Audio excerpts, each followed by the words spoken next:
আগের ভিডিওটা হলো স্ট্রাসের ওপরে একটা অঙ্ক তোমাদের করে দেখাচ্ছি, কতটা বুঝতে পারো দেখো।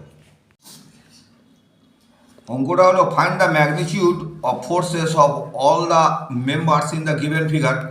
এই যে গিভেন ট্রাসটা দেওয়া আছে এর প্রত্যেকটা মেম্বার, এগুলো হচ্ছে এক একটা মেম্বার, যেমন এ বি একটা মেম্বার, এফ একটা মেম্বার, এফ ই একটা মেম্বার, এগুলো এক একটা মেম্বার, এরকম প্রত্যেকটা মেম্বারের ফোর্সের ম্যাগনিটিউড বা মান বের করতে হবে। এখন যদি গিভেন ট্রাস্টার প্রত্যেকটা মেম্বারের ফোর্সের ম্যাগনিটিউড বের করতে বলে তাহলে আমরা জয়েন্ট মেথডে করব, আর যদি দুটো চারটে মেম্বারের ফোর্সের ভ্যালু বের করতে বলে তখন আমরা সেকশন মেথডে করব। এবারে তাহলে কতগুলো মেম্বার আছে দেখা যাক। A B 1, BC 2, CD 3, DG 4, G 5,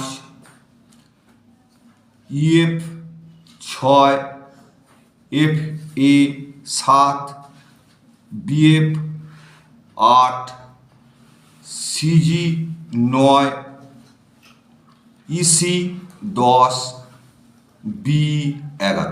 তাহলে মোট 11খানা মেম্বার আছে, প্রত্যেকটার ফোর্সের ভ্যালু বের করতে হবে, ম্যাগনিটিউড মানে মান।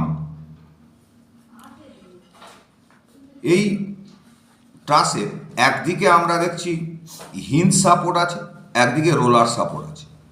হিঞ্জ সাপোর্ট যেহেতু আছে তাহলে দুটো রিয়াকশান আসবে, একটা reaction at A horizontal R H, আর একটা reaction at A vertically that is R A V, আর ডি পয়েন্ট অর্থাৎ রোলার সাপোর্টে আর ডি রিয়াকশান আপওয়ার্ড রয়েছে।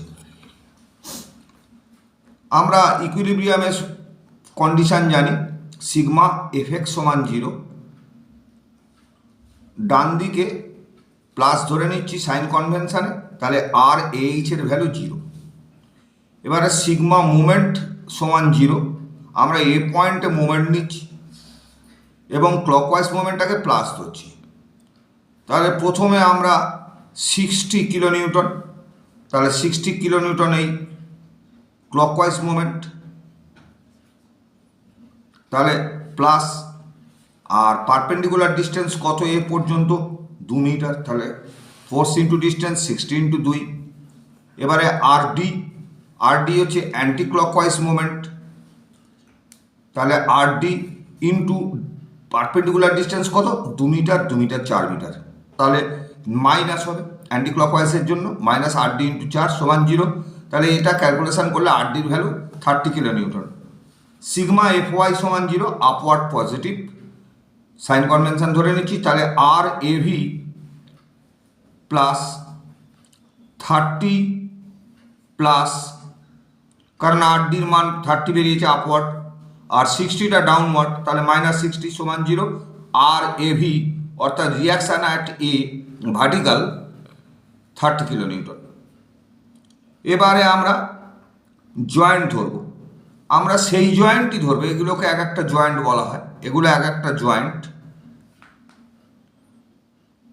সেই জয়েন্ট ধরব যে জয়েন্টে দুটো ফোর্সের ভ্যালু বের করতে হবে, দুটো মেম্বারের ফোর্স তার ভ্যালু বের করতে হবে। তাহলে জয়েন্ট এ প্রথমে আমরা ধরছি, জয়েন্ট এর এফবিডি আঁকলাম, মানে ফ্রি বডি ডায়াগ্রাম আঁকলাম। আর এইচের ভ্যালু তো 0 আমরা দেখতেই পাচ্ছি, আর এইচ হচ্ছে 0। R A V 30 kilo Newton আমাদের বেরিয়ে রয়েছে অলরেডি, এখানে 60 ডিগ্রি অ্যাঙ্গেলগুলো বলে দিয়েছে। তাহলে আমাদের বির দিকে একটা ফোর্স রয়েছে, আর একটা ফোর্স রয়েছে আমাদের এফের দিকে। এখন যেহেতু বির দিকের যে ফোর্সটা সেটা হচ্ছে ইনক্লাইন ফোর্স, তাহলে দুটো ভাবে ভাগ করতে হবে, রেজলিউশন করতে হবে। একটা হচ্ছে F A B cos 60 degree, যেটা হরাইজেন্টাল কম্পোনেন্ট, ইনক্লাইন ফোর্সের দুটো কম্পোনেন্ট হয়, একটা horizontal component F A B cos 60 degree, কারণ যেহেতু এটা 60 ডিগ্রি অনুরূপ কোণ এটাও 60 ডিগ্রি, আর F A B sine 60 degree vertical component পেয়ে গেলাম। এখন দুটো ফোর্স, এখানে একটা সন্দেহ থাকে স্টুডেন্টদের যে আমরা ফোর্সগুলোকে আউটওয়ার্ড ধরবো না ইনওয়ার্ড ধরবো। আমার সাজেশান সবসময় যে ফোর্সগুলোর, যে মেম্বারগুলোর ফোর্সের ভ্যালু বের করব সেগুলো সবসময় আউটওয়ার্ড ধরে নেব। দেখো আমরা দুটোই আউটওয়ার্ড ধরেছি, সবসময় এই নিয়মই ফলো করব। সিগমা এফ ওয়াই সমান 0, আপওয়ার্ড পজিটিভ, তাহলে F A B sine 60 degree plus 30 সমান 0। এখান থেকে এফ এ বির ভ্যালু পেয়ে গেলাম, ক্যালকুলেটারে পুট করব, কারণ 30টা ডান দিকে চলে এলে -30 বাই সাইন 60 ডিগ্রি, ক্যালকুলেটারে পুট করলে ভ্যালু এসে গেল -34.641 কিলোনিউটন। দেখো এখানে মাইনাস এসছে, তাই ব্র্যাকেটে সি লিখলাম, অর্থাৎ কম্প্রেশন। সিগমা এফ এক্স সমান 0, ডান দিকে পজিটিভ, তাহলে এফ এফ প্লাস এফ, এফটা ফোর্সকে ডিনোট করছে, F A B, that is F force A B মেম্বারের, সেই কারণে F suffix A B cos 60 degree সমান 0। এবারে এফ এ বির ভ্যালু আমরা এক্ষুনি বের করেছি -34.641, এখানে বসিয়ে দিলাম, তাহলে -34.641 cos 60 ডিগ্রি সমান 0। তাহলে এফ এফ এর ভ্যালু ওই ক্যালকুলেটারের মাধ্যমে বের করছি, কারণ দেখো এই -34.641 cos 60 ডিগ্রি সমান চিহ্নের ডান দিকে এলে প্লাস হয়ে যাবে, ক্যালকুলেটারে পুট করলে ভ্যালু এফ এফ এর 17.32 কিলোনিউটন পজিটিভ। যেহেতু পজিটিভ ভ্যালু এসছে তাহলে টি, দ্যাট ইজ টেনশন বা টেনসাইল। এবারে F BD of joint F, free body diagram, F এর ডায়াগ্রাম আঁকলাম। সিগমা এফ এক্স সমান 0, ডান দিকে রাইট হ্যান্ড সাইডটা পজিটিভ, তাহলে F EF plus F AF সমান 0। তাহলে F EF minus F AF এর ভ্যালু 17.32 বসিয়ে দিলাম, 0 সমান 0। তাহলে এফ ইএফ এর ভ্যালু প্লাস 17.32 কিলোনিউটন, প্লাস এসছে, তাহলে টেনশন ব্র্যাকেটে টি। এবারে সিগমা এফ ওয়াই সমান 0, আপওয়ার্ড হচ্ছে পজিটিভ, আপওয়ার্ডটা হচ্ছে পজিটিভ, আপওয়ার্ডটা হচ্ছে পজিটিভ, তাহলে এফ এ বি সমান 0, এফ এ বির ভ্যালু হচ্ছে 0ই এখানে এসে গেল। এবারে আমরা F BD free body diagram of joint B এঁকে নিলাম। এই কোণ দুটো 60 ডিগ্রি, আমাদের ডায়াগ্রাম অনুযায়ী আমরা জিওমেট্রি অনুযায়ী পরিষ্কার দেখতে পাচ্ছি, এই কোণটাও 60 আসবে, এটাও 60 আসবে, তাই এফ বি সি, এটা F B, F A B, F B আর এফ এ বি দুটো ইনক্লাইন ফোর্স, তাহলে এটা একটা হরাইজেন্টাল কম্পোনেন্ট, একটা vertical component. Horizontal component F A B cos 60 degree, এটা vertical component F A B sine 60 degree, এটাও তাই ইনক্লাইন ফোর্স এফ বি, এটা তাহলে এখানে horizontal component F B cos 60 degree, vertical component F B F sine 60 degree. তাহলে first করলাম আমরা sigma F Y সমান 0, আপওয়ার্ডটা পজিটিভ, তাহলে F B sine 60 degree minus F A B sine 60 degree minus F of F B সমান 0। এবারে আমরা এখানে এফ এ বি সাইন 60 ডিগ্রির মান মাইনাস অফ 34.641 সাইন 60 ডিগ্রি বসিয়ে দিলাম, তাহলে মাইনাসে মাইনাসে পরবর্তীকালে প্লাস হয়ে যাবে, সেই প্লাসটা সমান চিহ্নের ডান দিকে আসলে আবার মাইনাস হয়ে গেছে, আর এফ এফ বির ভ্যালুটা তো 0ই, তাহলে দুদিক থেকে সাইন 60 উঠে গেল, তাহলে এফ বির ভ্যালু হচ্ছে 34.641 টেনসাইল। এফ বির ভ্যালু ঠিক আছে। এবারে তাহলে এফ সিগমা এফ এক্স অর্থাৎ সিগমা এফ এক্স সমান 0, ডান দিকে হচ্ছে পজিটিভ, এখানে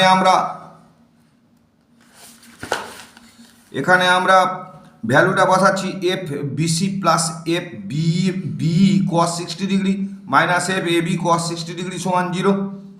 তাহলে F BC plus F B cos 60 degree, তাহলে এফ বির ভ্যালু হচ্ছে 34.641 বসিয়ে দিলাম, দিয়ে তাহলে এবারে ওই এবির ভ্যালুটা হচ্ছে -34.641, তাহলে মাইনাস, আর এখানে মাইনাস আছে, তাহলে +34.641 cos 60 ডিগ্রি সমান 0। এটা ক্যালকুলেশন করলে এফবিসি সমান -34.641 কিলোনিউটন। যেহেতু মাইনাস এসছে তাহলে কম্প্রেশন আমাদের দেখো আর বের করার কোনো প্রয়োজন নেই, কারণ due to symmetry of the structure, যেহেতু এটা সিমেট্রিক্যাল স্ট্রাকচার। কী করে বুঝবো সিমেট্রিক্যাল স্ট্রাকচার? এই জন্যে বুঝবো, দেখো আরডির ভ্যালু 30 কিলোনিউটন, আর এভির ভ্যালুও হচ্ছে 30 কিলোনিউটন। দেখো এই মিড পয়েন্ট যেখানে 60 কিলোনিউটন, অর্থাৎ জয়েন্টটা আছে, ইর বাঁ দিকেও 2 মিটার, ইর ডান দিকেও হচ্ছে 2 মিটার, প্রত্যেকটা কোণ 60 ডিগ্রি। তাহলে আমরা অনায়াসে বলতে পারি স্ট্রাকচারটা সিমেট্রিক্যাল স্ট্রাকচার। তাহলে আমরা হাফ পোর্শন বের করে নিয়েছি, বাঁদিক পোর্শনটা পুরো বের করে নিয়েছি প্রত্যেকটা মেম্বার। তাহলে বাঁদিকের প্রত্যেকটা মেম্বারের সঙ্গে ডান দিকের যে মেম্বারগুলো ম্যাচ করে যাবে সেইগুলোর ভ্যালু একই হবে। সিমেট্রিক্যাল ফিগারের অ্যাডভান্টেজ এটা। তাহলে সেটা নিয়ে এখানে লিখে দিতে হবে, due to symmetry of structure F CD যা এফ এবি তাই, এফ জিডি যা এফ এফ তাই, এফ জি যা এফ ইএফ তাই, এফ সিজি যা এফ এফ বি তাই, এফ সি যা এফ বি তাই। এইবারে এই অ্যাডভান্টেজ কিন্তু আমরা সিমেট্রিক্যাল ফিগারের জন্য পেলাম, নতুবা কিন্তু 11টা মেম্বারই আমাদের বের করতে হতো। এবারে একটা চার্ট করতে হবে, এই চার্টটা ভেরি ভেরি ইম্পর্টেন্ট। চার্টটা সঠিক করতে হবে, কারণ এই চার্টটা দেখেই নাম্বারটা দেওয়া হবে, serial number, force in member, magnitude কত, আর নেচারটা কী। ম্যাগনিটিউড মানে মানটা কত, আর নেচার মানে C or T, compression or tension. এই হচ্ছে ব্যাপার। তাহলে এফ এবি এফ সিডি, এখানে ম্যাগনিটিউড দেওয়া রয়েছে, দেখো নেচার কি C, that is compression. F F F GD 17.32 kilonewton, magnitude দেওয়া আছে, নেচার কি tension. F F B F CG এর ভ্যালু কত বেরিয়েছে 0, তাহলে এর আবার 0 হলে নেচারের প্রশ্নই নেই। F B F C 34.641 kilonewton tension. F EF F G 17.32 kilonewton tension. F BC এর ভ্যালু বেরিয়েছিল আমাদের -34.641 কিলোনিউটন, কিন্তু এখানে ম্যাগনিটিউডের জায়গায় কিন্তু মাইনাস সাইনটা লিখবে না, 34.641 কিলোনিউটন লিখবে। মাইনাস বেরিয়েছিল বলেই তো এখানে নেচারের জায়গায় আমরা সি বা কম্প্রেশন শো করে দিচ্ছি। ক্লিয়ার? তাহলে এই চার্টটা সঠিক করতে পারলে কাজ শেষ। তাহলে এইখানেই অঙ্ক শেষ। দেখো বুঝতে পারলে কি না? বারবার ধরে প্র্যাকটিস করতে করতে জিনিসটা ক্লিয়ার হয়ে যাবে আশা করি।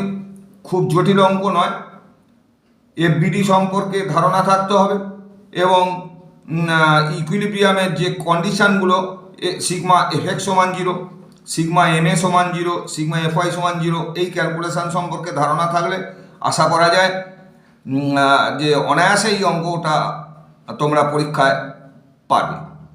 তাহলে আজ এই পর্যন্তই। যদি তোমাদের উপকারে লাগে তাহলে অবশ্যইভাবে তোমরা আমার চ্যানেলটিকে সাবস্ক্রাইব, লাইক এবং শেয়ার করে দিও।